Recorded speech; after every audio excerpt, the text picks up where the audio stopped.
Coming to the Scientific Symposium at the Staglin Family Vineyard Music Festival for Mental Health.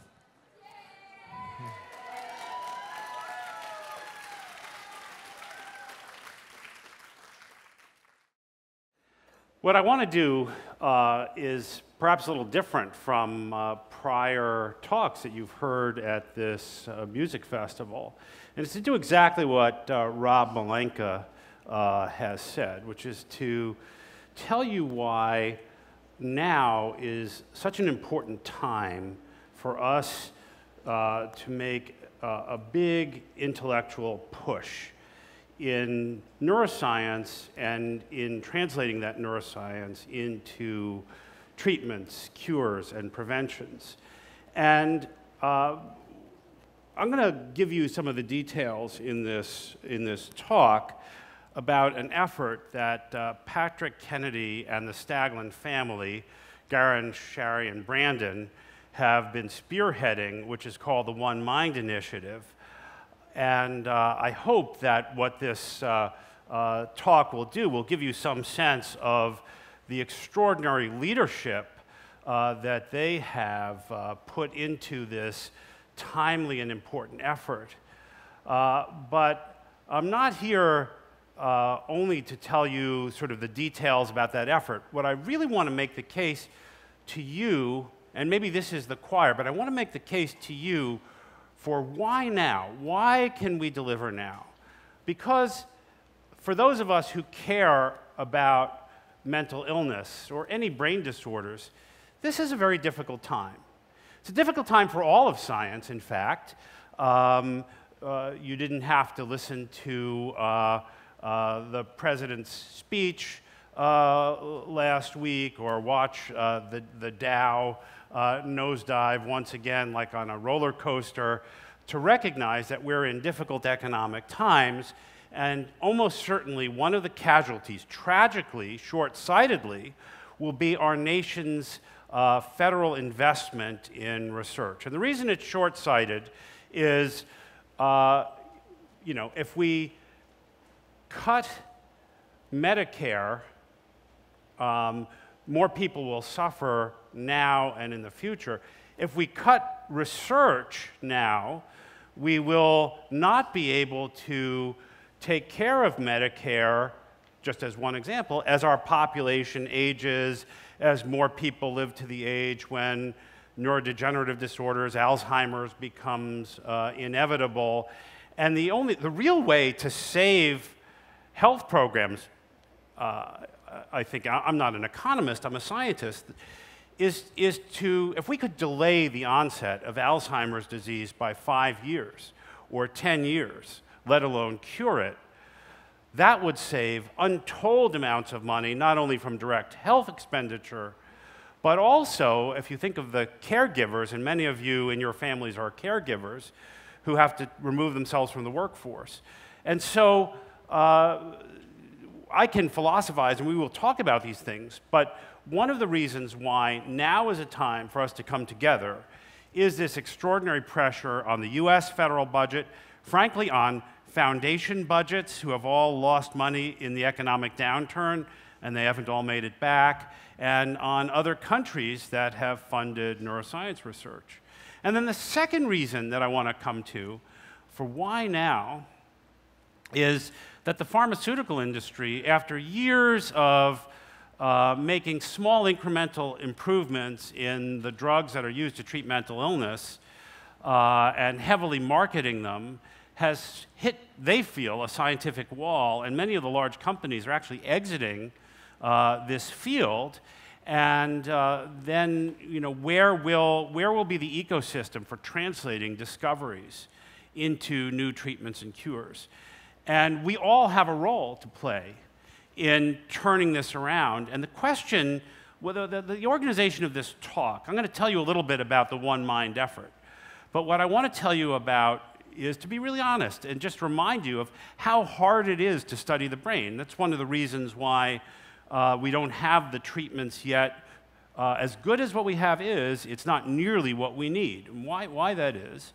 Secondly, I want to remind you of what this audience knows, but policymakers don't, which is the extraordinary burden, the toll that these disorders take nationally and globally. And then I want to tell you, I want to make a case for why now. Not just that there are a lot of sick people who need to benefit from better treatments and families who are suffering, but because we're on a scientific cusp that should allow us to do far better in the future if only we can come together and invest successfully.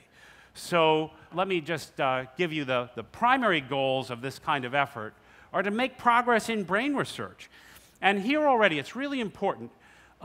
Very often we get disease-focused silos that want to have progress in depression or schizophrenia or multiple sclerosis or Alzheimer's disease. But we all have to remind ourselves, as pressing as those problems feel, that we have to understand lots and lots of general aspects about the brain, about how it works, about what goes wrong, that will benefit all of these diseases. So Patrick Kennedy has used the term that we should think of neuroscience as a superhighway, and the applications to disease research being the off-ramps that get created by that superhighway. I've just mentioned silos in advocacy, but there are silos in the sciences. So in the United States, unfortunately, when the federal government set up its National Institutes of Health, they separated psychiatry, neurology, addiction, and they even, although they say they're going to put it back together, separated alcoholism from drug addiction because the senators who started the National Institutes on Alcoholism and Alcohol Abuse didn't want to be associated with those people who do illegal things.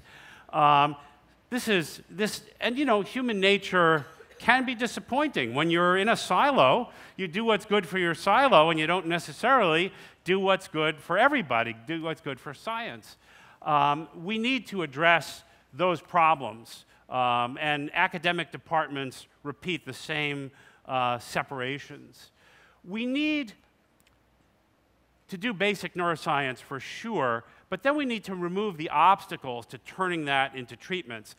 Very often people think the obstacles are largely that the scientists don't think about taking basic science and making it clinical. I don't think that's true at all. I think as soon as somebody sees an opportunity, they run with it. I think a lot of the obstacles have to do with intellectual property and all kinds of bureaucratic issues that we also should talk about. And then I've mentioned the issues with the pharmaceutical industry. We have to think about what we can all do to repair this fractured, damaged ecosystem. Now, there's something else that is a fact. Not only is the federal investment in mental health or foundation investments in mental health fragmented, it's much too small given the scope of the problem. Now, why is that? And we have to be honest with ourselves and understand this if we're going to attack it. The first thing is stigma. Yes, in the United States, in Europe, in many advanced market economies, there have been various campaigns that have lessened stigma. Nobody thinks that autism is caused by a mother's unconscious wishes anymore, and nobody sensible, maybe there are a few dinosaurs still around, believes in schizophrenic mothers. But does this mean that people with mental disorders in their families don't face stigma, or people who want to do this kind of research? I'll tell you a true story. When I told my dad, a cancer doctor, that I was going to train in neuroscience and psychiatry, you know, he could barely suppress but I thought you were going to be a real doctor. And so one of the reasons for underinvestment is this plain old ignorance and misunderstanding that somehow these disorders are less real than heart disease or cancer. It is not true. The second thing is a failure, and I'm going to talk about this in a bit, a real failure to understand the burden of mental illness. Because even though most Americans don't know this, there are more than 3 suicides for every 2 homicides in the United States. The main burden of mental illness isn't its lethality, although it can be lethal. It is the impact on the ability of children to learn in school and people to work and families to work. And it took a long time before those things got measured.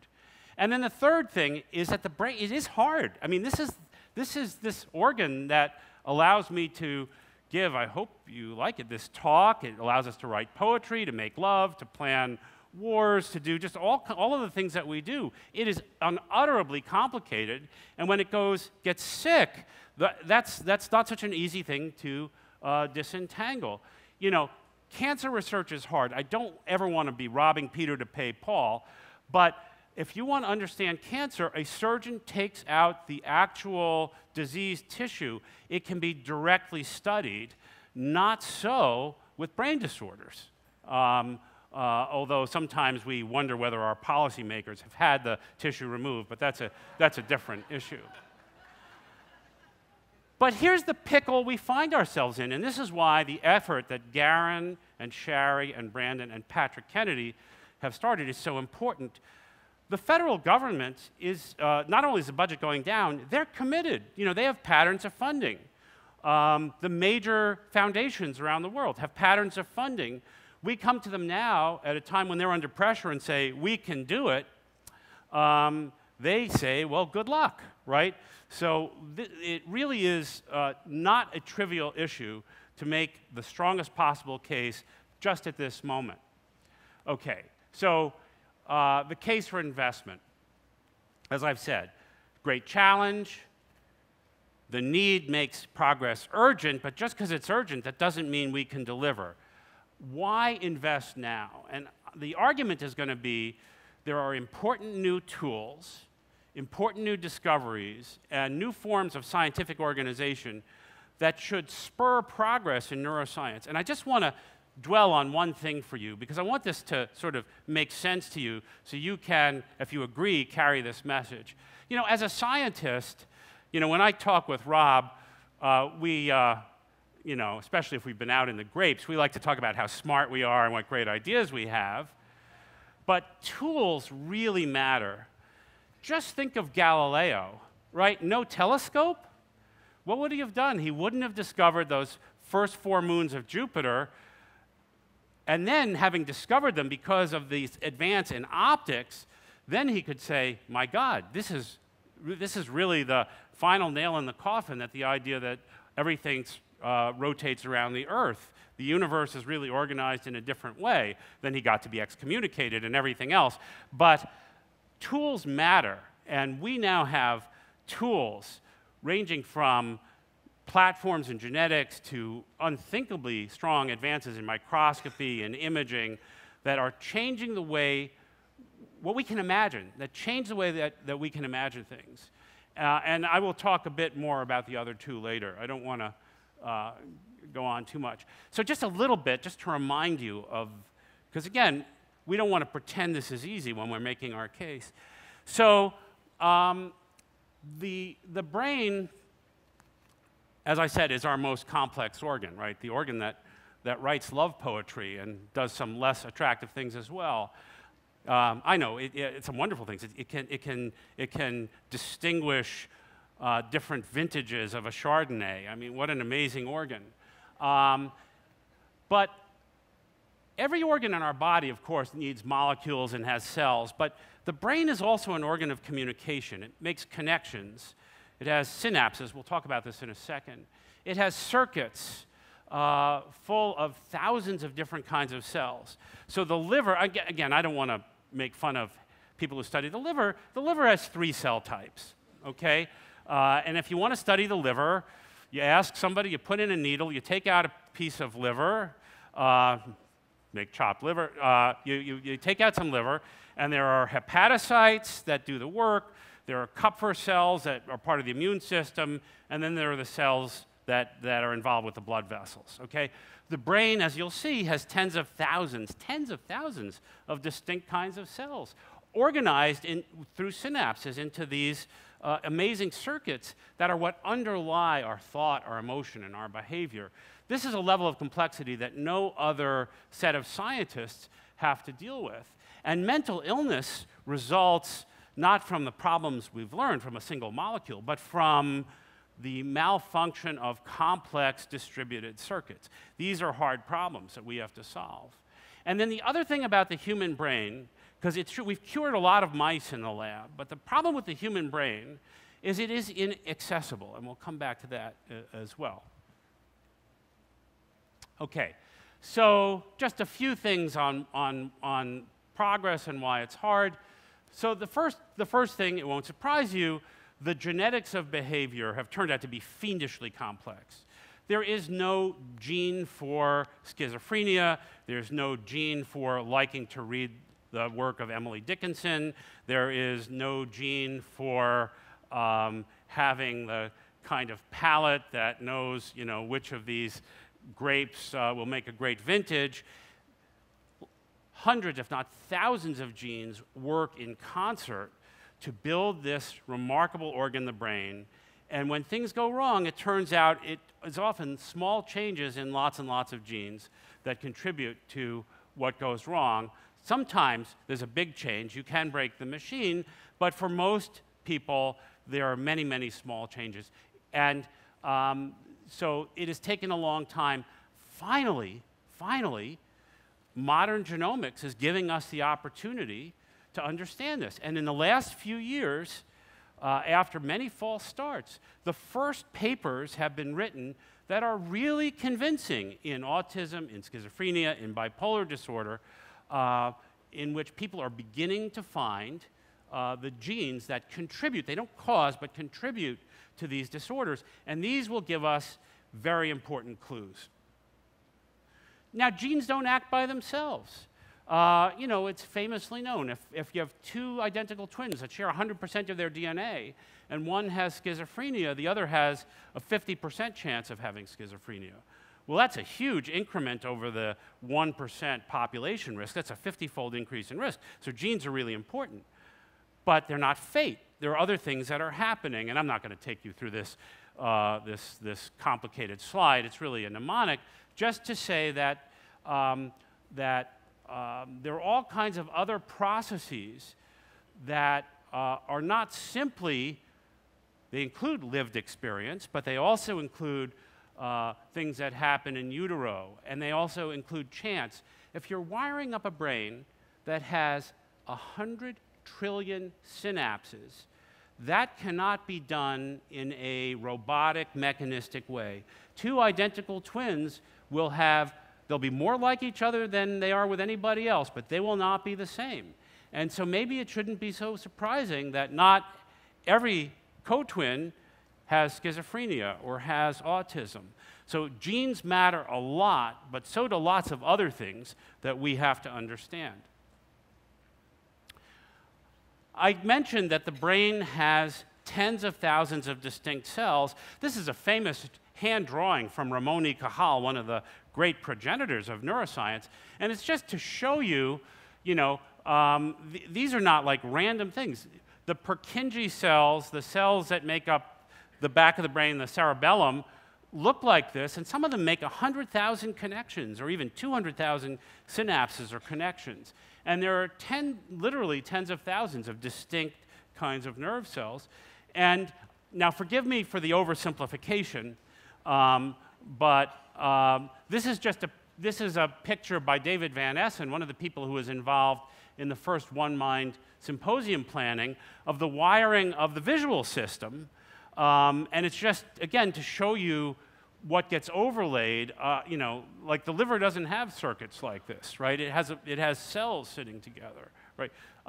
But new tools, new technologies. There's this whole field that calls itself, given itself the cool name of connectomics, that is literally sorting out the wiring diagram, first in animals and then in humans. And in humans, non-invasive neuroimaging is getting so good that we can go, not today, but pretty soon, from these animal models to know the wiring diagram. Because how are we going to understand exactly why somebody with autism has trouble relating outside themselves to other people or has language delay if we don't understand how social cognition is wired up? We need this information.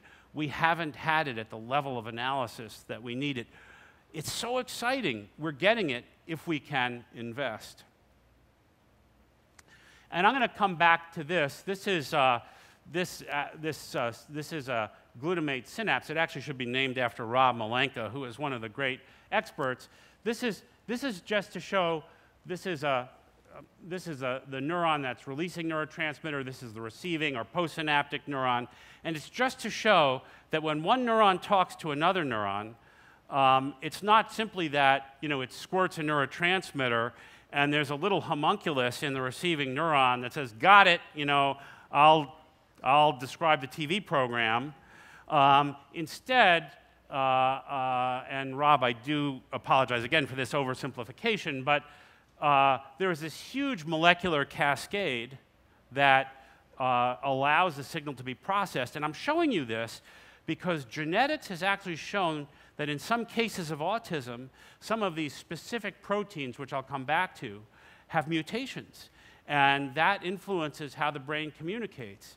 Now, it's amazing, right, that we, at this level of detail, we're beginning to understand something as complicated as social interaction. I don't want to overclaim, but it is so exciting to see us getting there. Okay. And then the final thing, if we're going to be honest, right, as we make our case, is that the human brain really is inaccessible. It's protected in an opaque, bony skull. There are both ethical and practical difficulties if you want to take a piece of brain. The ethical ones are obvious. Every piece is unique, and you only take a piece of brain if you're worried that there's brain cancer or something really dire that you have to know about right away. And our wonderful non-invasive imaging, EEG, magnetoencephalography, all relies on surrogates, the things that the neurons are doing, but not on the neural signals quite themselves. And then when we can get brain tissue from humans, it's so important, but people, thank God, don't die of schizophrenia at the age of 14 or 19 when they're first having symptoms. Hopefully they die at the age of 80, but that's 6 or 7 decades after the onset, and it's really hard to know that what you're seeing was what caused it, right? Then even if somebody is donating their tissues, there are hours between their final illness and the time somebody has their brain. And so very important technology, but limited. So the advances in these non-invasive ability to see the brain at work in life is so important, and the ability to connect that to animal models is what's really making a difference in our understanding. Okay. So it's hard, okay? We all knew that, but we don't want to pretend, why aren't you giving us the resources? Because this is simple, right? It really is hard. Okay, the need. So the first thing is that the prevalence of brain disorders is growing. As we treat the old killers, as we become Lipitor nation and we control our blood pressure as well, we don't want the reward of longevity to be dementia or old age depression, right? But the truth is that as we look at the curves right now, the prevalence of all of these diseases is increasing. And in parts of the world, I just came back from Rwanda and Uganda, in parts of the world where people are not living a long time, there's also, well, China, India, Africa, rapid urbanization. People are moving out of the countryside into cities. They're living in post-conflict states where they're, in Rwanda, 90% of the families, so 1 million people out of 10 million were killed in a few short weeks, and 90% of families were at least internally displaced. Every child has been traumatized. There are 0 psychiatrists practicing right now in Rwanda. There are no mental health programs. The government can afford a few cents a person a year on mental health. So while often we think about ourselves here, but we should remember that as a family of humans, we share all of these problems, and some people have enormous issues. And frankly, the pressures created by an economic downturn and globalization may not affect the influence of autism or schizophrenia, but they sure influence the, if not the onset, at least the course of depression and anxiety disorders and all kinds of other things, addictive disorders. One of the things I learned in Uganda was that as people, there's a huge famine now in the Sudan, and as people come into refugee camps, the males who have a very traditional role no longer have that role. It's their wives who are getting aid from the Red Cross, and the men very often, having been torn from their traditional roles, turn to alcohol, and there's more domestic violence, and so you can see how our world contributes, not just through genes, right, to the importance, the unbelievable importance of brain disorders, both by having us live longer, but also by making wars. I mean, it's remarkable. And then we recognize it more. People used to just tough it out, and now there's enough destigmatization, just enough, and enough treatment that people come forward. So this is what the world didn't understand. Disease, the measure of disease burden, historically was all based around mortality. And so, you know, heart disease, of course, was important in the developing world, infectious disease, everywhere, cancer.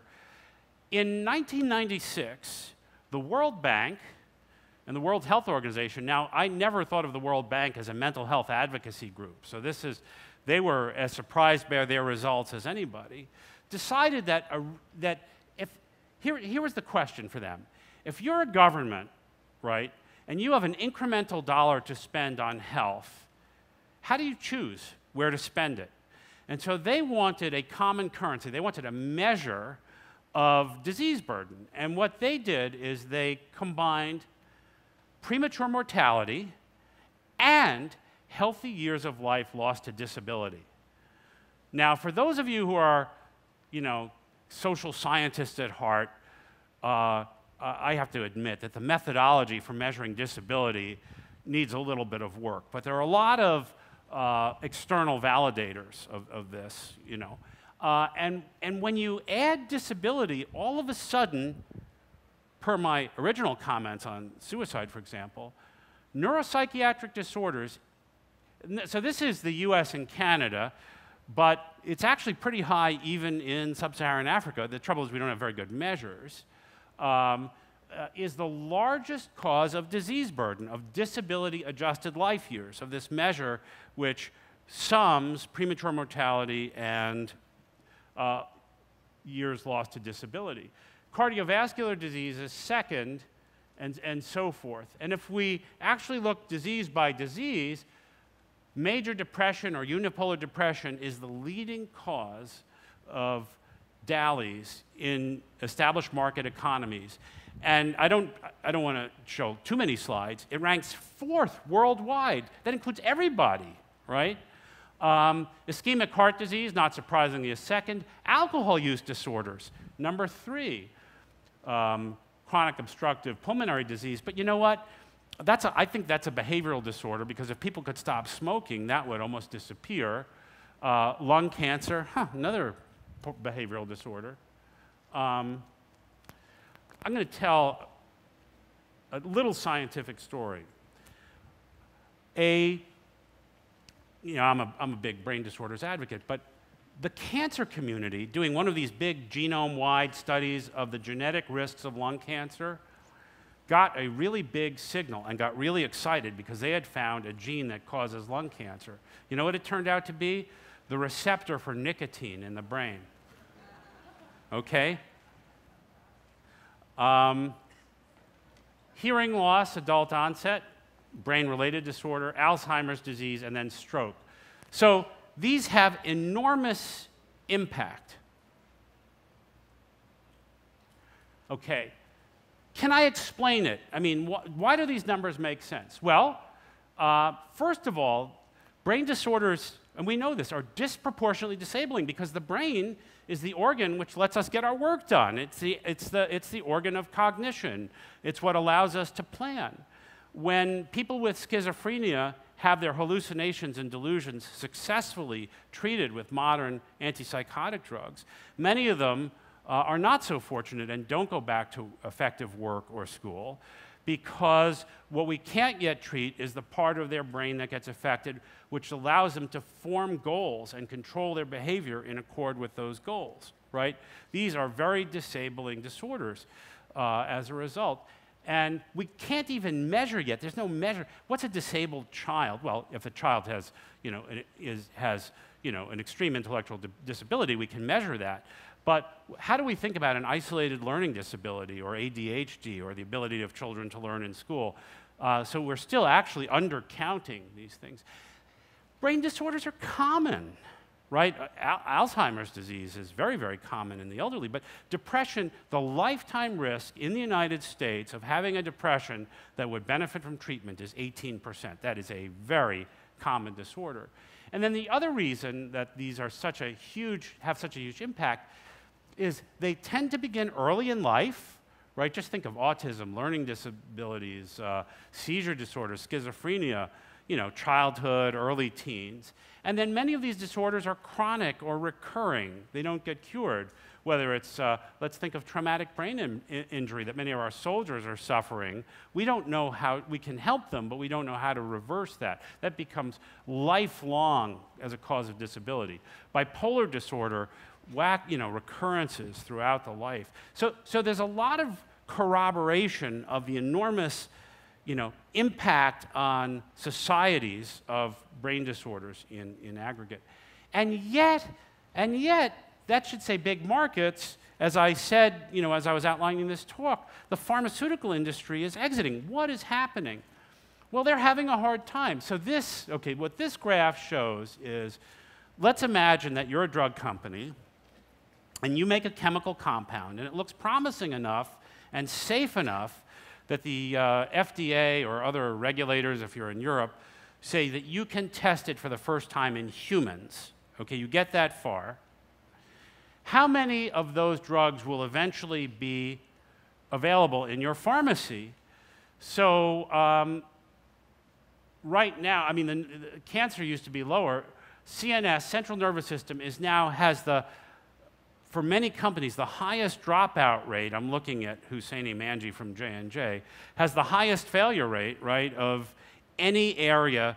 Again, because the brain is so difficult, and the industry hasn't yet moved, as we hope it will, into these new ways of organizing science. We don't have, again, in cancer, and I'm not pretending it's easy, but in cancer, the surgeon takes out a lung cancer or an ovarian cancer or breast cancer, prostate cancer, and what people are doing is they're looking at every piece of DNA that has gotten mutated in that cancer, and most of those are just sideshow. They're called passengers, but some of them are drivers, and those become what are called molecular targets. If you can find drivers of cancer that you can interfere with, you can design a drug or an antibody to treat that. For all the reasons I've said, we're behind in the brain. That's where we really have to get. Genetics, as hard as it is going to be one of the major clues to finding these molecular targets.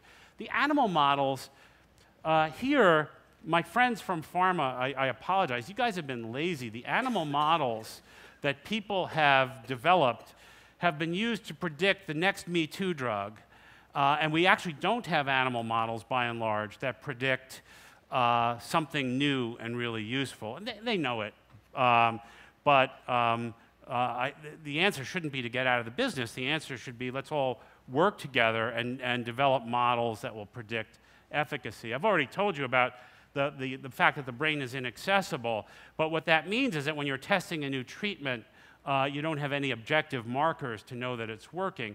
So that whether it's pain or depression, the way when you're testing a new treatment, you ask people questions and they give you subjective answers.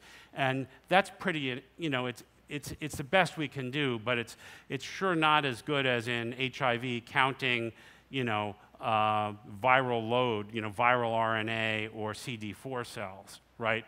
And for many diseases like Alzheimer's that move inexorably but slowly, the trials will be very costly. They have to last a long time. So there are a lot of challenges to our friends in the pharmaceutical industry, but we want to work with them to take some of the risk out and get them back in this game, because otherwise there won't be new treatments for schizophrenia or autism or depression.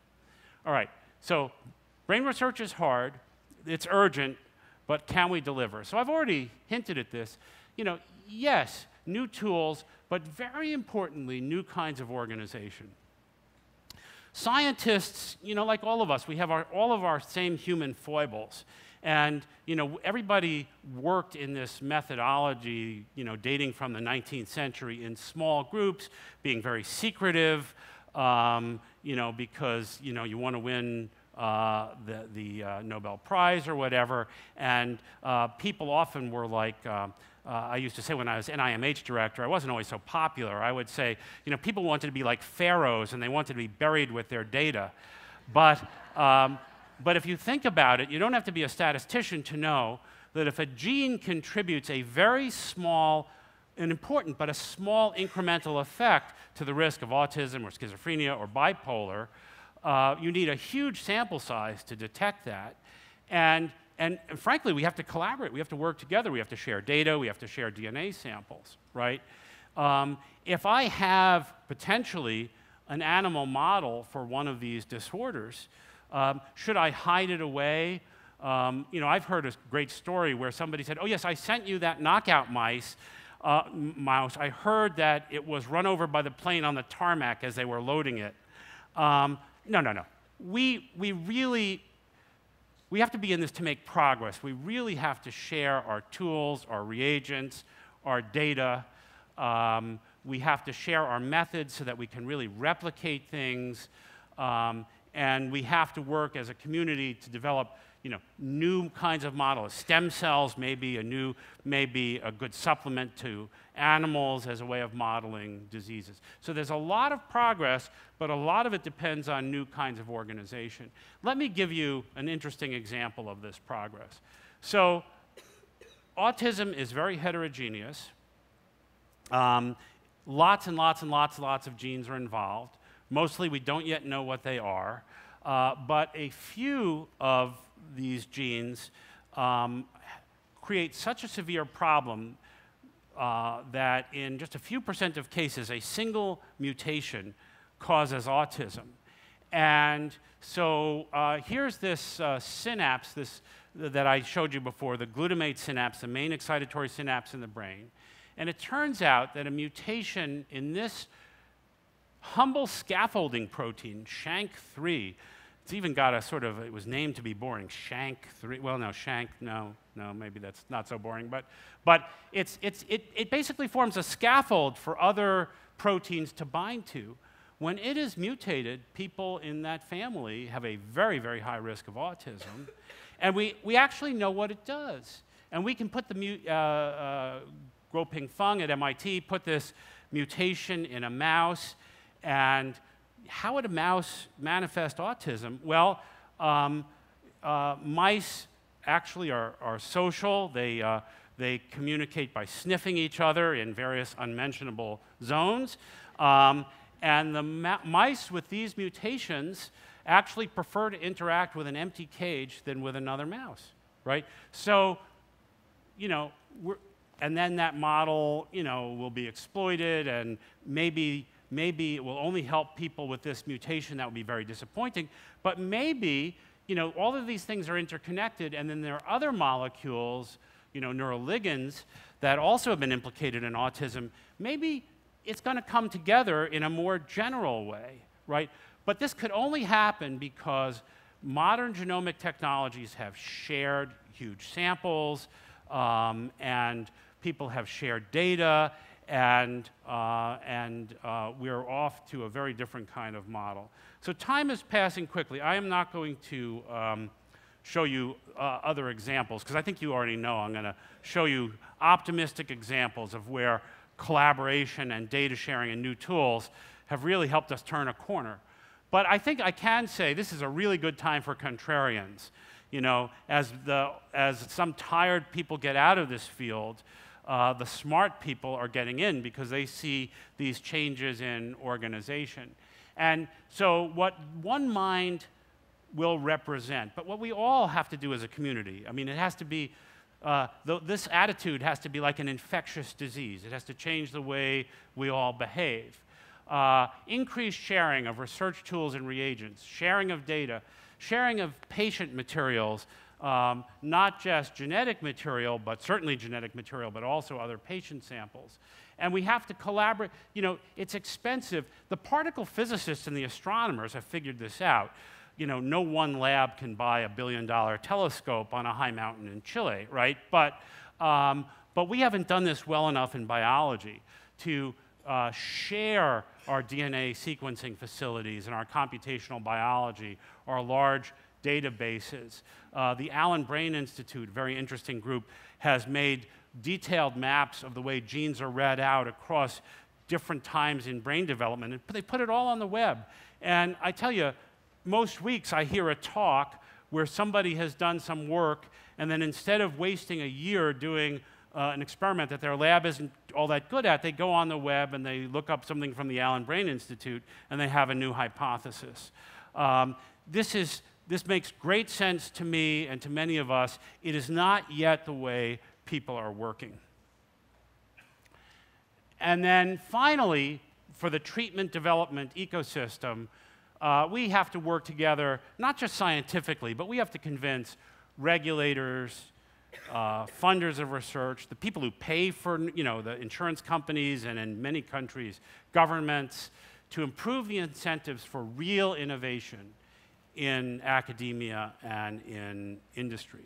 So I think it's really, to me, one of the most problematic things is that the antidepressants that we have today are no more effective than the antidepressants we had in 1954 and 1955. And while they have many fewer side effects, I mean, the early antidepressants were sort of neurotoxins with therapeutic side effects, and nobody could really tolerate them, and now the drugs are easily tolerable. There's no improvement in efficacy. And when you're making small incremental improvements, then you have to put a lot of your investment in marketing them and claiming that they're better than they are. And then when, as has happened, actually happened in Europe, the payers, their governments, they've said, no mas, you know, we've had it, you've got to show better efficacy. The response has been, we don't know how to do that, we're quitting, okay?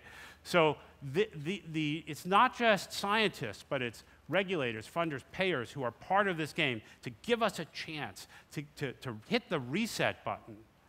We have to address barriers to collaboration. You know, there's a big and real concern about conflict of interest. All of you who read the paper know that psychiatry has been shamed by some of our notable colleagues who have been maybe fooled themselves, but they become, you know, walking billboards for certain products.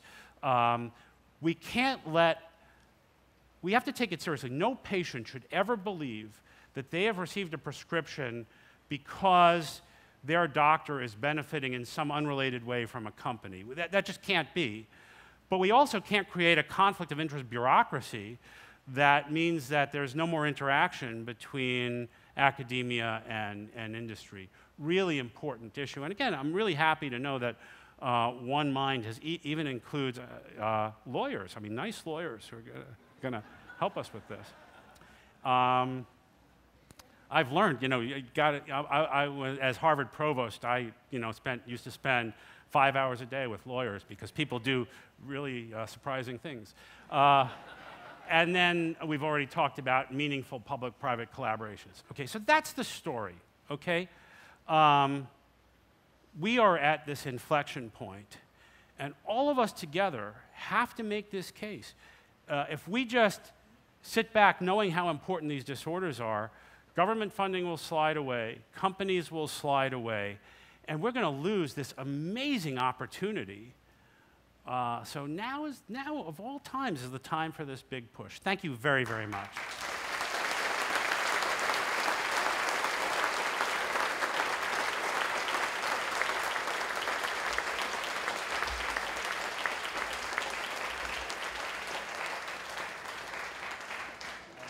all see why Steve was the leader of Harvard and NIMH and why he's going to be an absolutely fantastic leader of One Mind for Research. I think he's articulated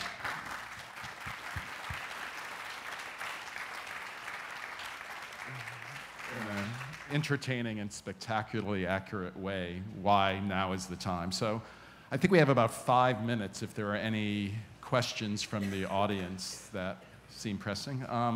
I guess I'll be the, yes. Thank you.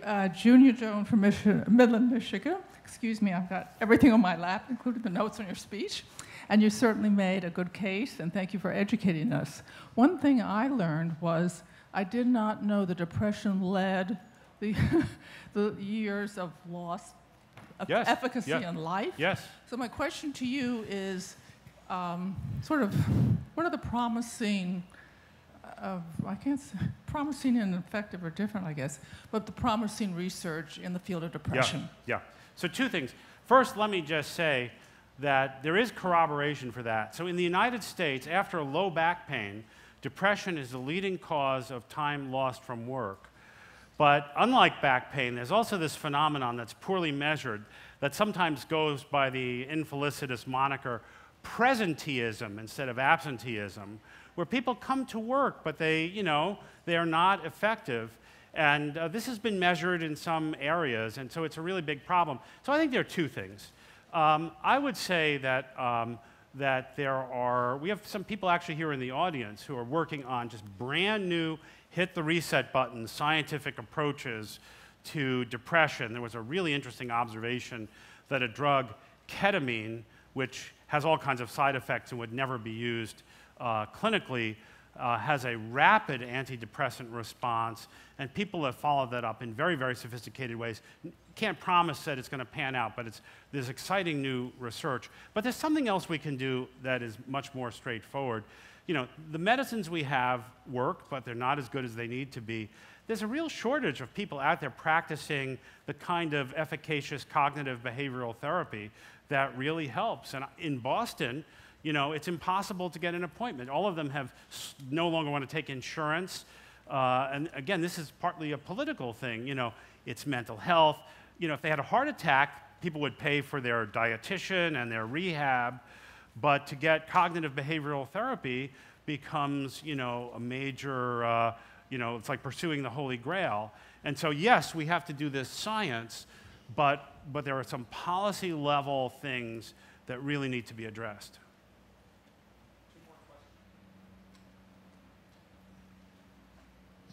Let's see, given the example you gave of Africa, I think the urbanization quality of life issues in this country are pretty traumatic too. Yes. And I was wondering, do you distinguish between the depression in post-traumatic stress disorder, which also includes a lot more anxiety usually? Yes. And, Okay, so the question is about depression, anxiety disorders, PTSD. So let me just say, one of my hobbies has been to be loyally critical of the way we make diagnoses, of the DSM system.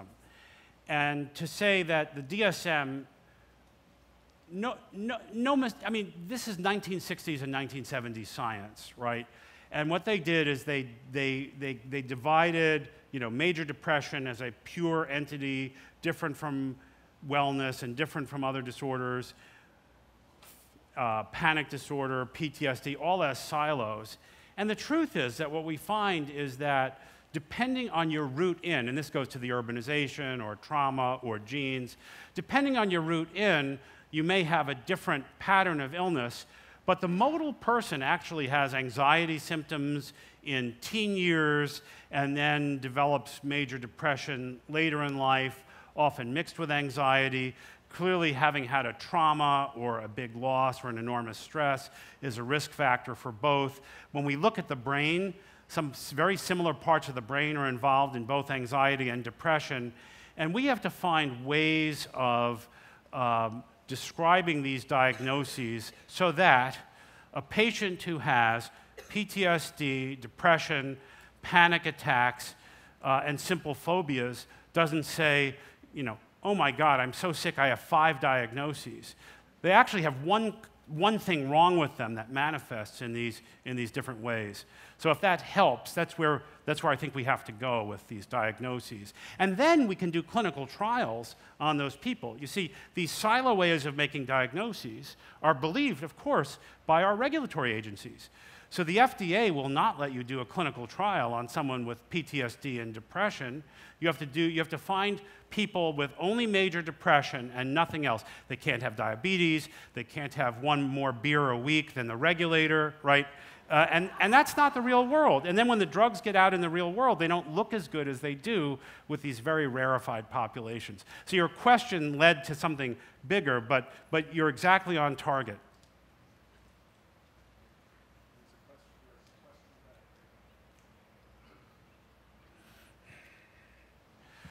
Thank you. Dr. Hyman, I notice your new title is Professor of Stem Cell and Regenerative Biology. Yes. Yet in terms of the therapies you've told us about, in large part you're still talking about small molecule-derived therapies. Yes. Yes. Can you give us a vista of where we're going to be in 20 years from now and how we're going to get stem cells into the brain to treat psychiatric So I want to use them as disease models. So I figured that at my stage of decrepitude, I can take any risk that I like. And what I'm interested in is saying, okay, we're going to do better on animal models. We're not going to throw animals in cold water and decide that they're depressed if they stop flailing early. One way of thinking about different kinds of models are to use human-induced pluripotent cells. So luckily, this gets away from some of the ethical concerns. So you can take a skin biopsy of somebody. We're getting pretty good at it, but not yet nearly good enough. And we can turn that skin biopsy into a stem cell, a cell that can become anything, and turn it into a nerve cell. And we can take biopsies of people with schizophrenia, of their family members, of people with depression, of autism, and then turn those into neurons, and maybe turn those into circuits. I'm thinking maybe we can make sort of small circuits on chips, and then see if we can actually figure out some of the synaptic pathology and then screen new drug treatments against human cells instead of against mouse brains. So this may not work, but that's where I personally want to go in the next few years. Hi. My question is less of a scientific question, and I consider myself one of the lucky ones, but after 7 years of treatment, I kind of feel a blank slate. I can't put time spent in Langley Porter on my resume and things like that. Yes. And it's a large stigma, and here I am, I'm kind of this fresh, new person, and I guess my question is, what is going to prevent another episode of psychosis, after frustration and things like that? Right. So, I don't have a glib or, perfect answer for you. Obviously, I hope if you've been, in a fine institution, you have good doctors helping you, and that you'll have the right preventive medicine combination and avoid, and you probably know what kinds of stresses are risky for you. I wish I could say there were guarantees, but there are no guarantees. I think the really important thing that we all together, besides providing you with better treatments and preventions, which we have to do, we really have to work out. You said something very profound. I can't put 7 years in Langley Porter on my resume. But if you had beaten cancer, you would be lionized, right? You did something damn hard, right? And society instead is going to, some people are just going to be frightened by that. Gee, we really have work to do, all of us, because, Brandon has been courageous and just stood up. These are the hardest battles to fight, and we've got to turn this into a great victory and not into something that you have to explain away. So thank you for your comments. Thank you, Steve.